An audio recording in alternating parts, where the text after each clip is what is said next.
This is the briefing from Transport Topics for July 14th. I'm Esmeralda Leon. TT Seth Clevenger and Mike Senatori unpack the trends, surprises, and shakeups that define this year's top 100 for-hire carriers. Catch the latest Road Signs podcast at ttn.ws/episode 171. Now let's dive into the day's top stories.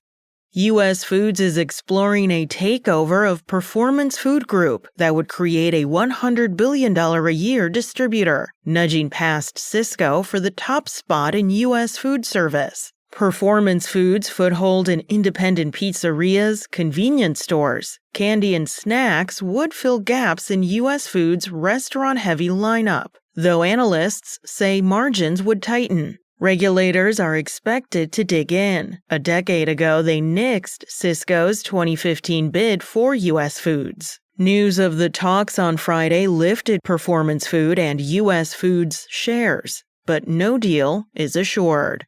U.S. President Donald Trump told Canadian Prime Minister Mark Carney last week he will raise many Canadian import duties to 35% on August 1st, citing fentanyl flows and a trade deficit. Canada, already retaliating, says it will keep pushing for a new trade pact while protecting its workers. Markets wobbled on the news, and experts say the move deepens doubts about U.S. reliability just a year before the USMCA's 2026 review.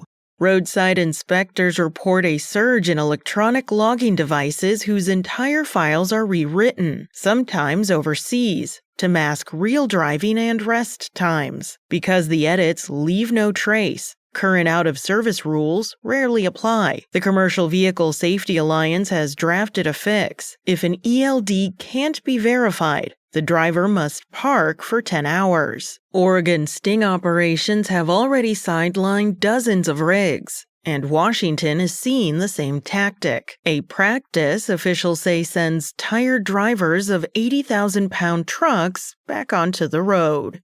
That's it for today. Remember, for all the latest trucking and transportation news, go to the experts at ttnews.com.